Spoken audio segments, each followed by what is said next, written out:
Doing well today. And to repeat it, it's Wednesday, June the 3rd. Well, I have to tell you, my day today started pretty well, in that I had a fairly long conversation with my friend. You know who I'm talking about. He was in jail for a long time, but is now free. And it was absolutely fantastic to talk to him, and I just want to, on his behalf, thank you all, because I know many of you have been praying for him every day. And it's been a long journey. It's not over yet, but I'm just grateful that we've seen him released. And when I talked to him today, he was just doing great. He was excited to be free. He said yesterday that he ate like a starved elephant. So I don't know how a starved elephant eats, but I can imagine. So thank you. Well, last week I talked about what we believe.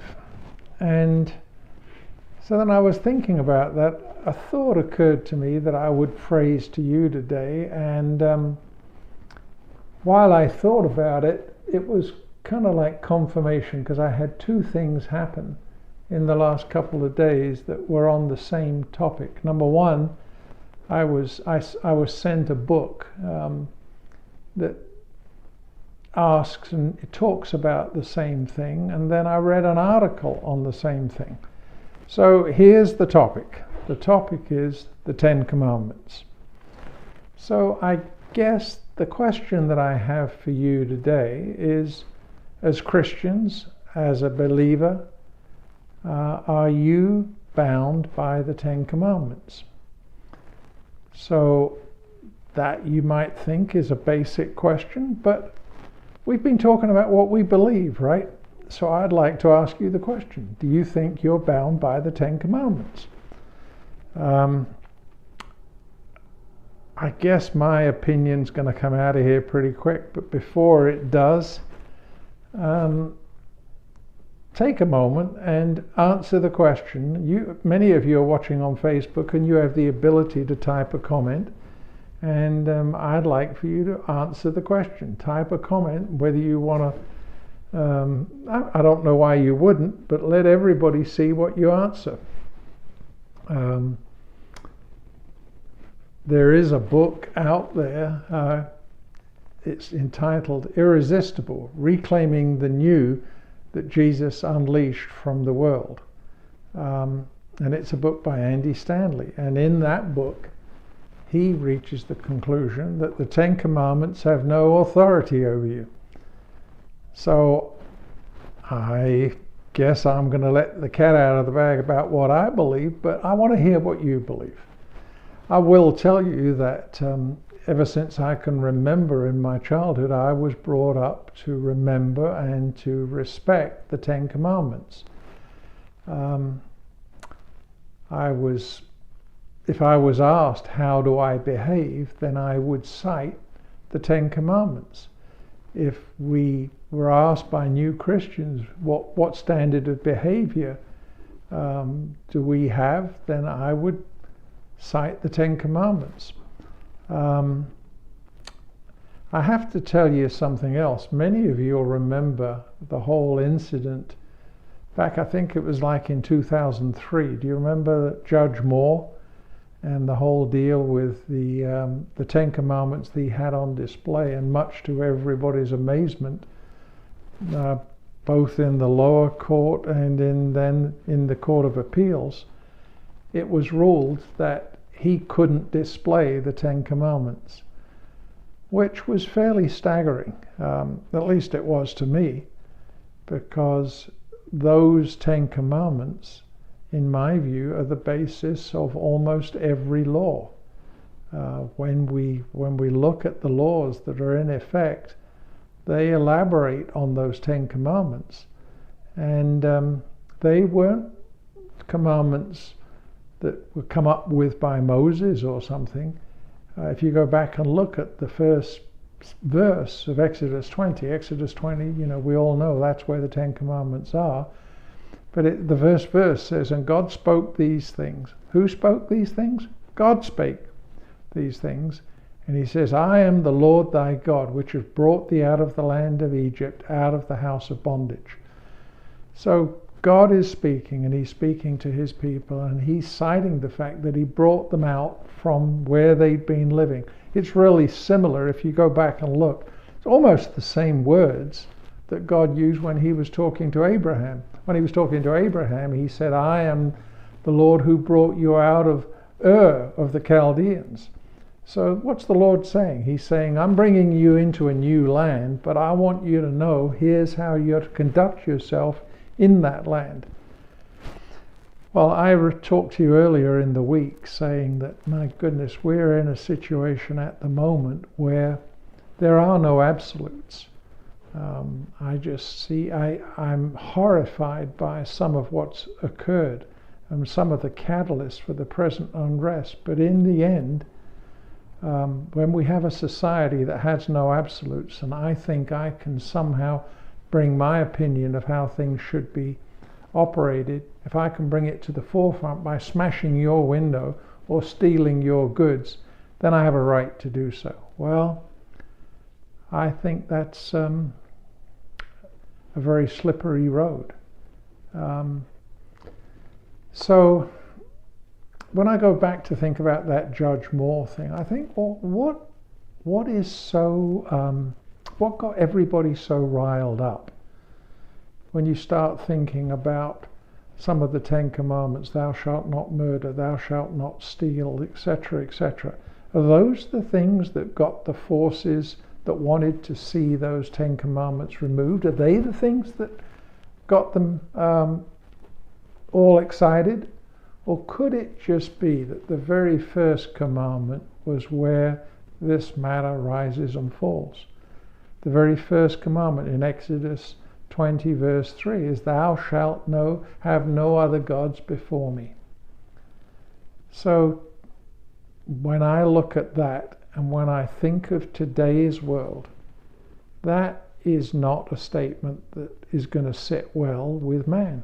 It's not going to sit well with those who have this view of the world that they can do whatever they want, and they're not responsible. There is no absolute right. Isn't that a crazy world where now we have whatever the term is, we have standards that can change depending on the circumstances. That's not what the Ten Commandments were. The Ten Commandments were God speaking to his people and said, I'm bringing you into a new land. Here's how I want you to write. Here's how I want you to live your life. I want you to write those Ten Commandments. Well, actually, God wrote them, as you know, and placed them on those tablets of stone. And then what did they do with the tablets of stone? They were so important that they put them inside the Ark of the Covenant. So to me, I believe that when God said what he said, those were foundational requirements of the Lord. I think if you read the law, you'll see there were many other expansions of that. But all of what followed were clarifications of the Ten Commandments. They didn't contradict them, they just explained them. And I believe that even if you go into the New Testament, you remember when the young ruler came to Jesus and said, what must I do to inherit eternal life? Jesus said unto him, he said, well, you know the commandments. And then he listed some of the commandments. He said, do not murder, do not commit adultery, do not steal, do not bear false witness. He wasn't laying out a path for earning salvation. We all know that salvation comes through our faith in the Lord Jesus Christ. But he was setting out, I don't think he was discounting those things. He was saying those are the fundamentals. So today I've sort of let the cat out the bag. I asked you to tell me what you think. But I believe that we need to keep the Ten Commandments. Now I'm going to talk about them for a couple of days. But I want to read to you from Romans 13. Romans 13 verse 7 says this. It says, "Render therefore to all their dues." What's that mean? It means don't owe anybody anything. Tribute to whom tribute is due. So I've seen Christians saying, well, I'm not going to pay taxes. It's all money that belongs to the Lord. Well, it says tribute to whom tribute is due. Custom to whom custom is due. Fear to whom fear. Honor to whom honor. And so then I have thoughts about how some people behave towards the Lord. Some people lack of respect for those in authority. But then it goes on, verse 8, "Owe no man anything, but to love one another. For he that loveth another hath fulfilled the law."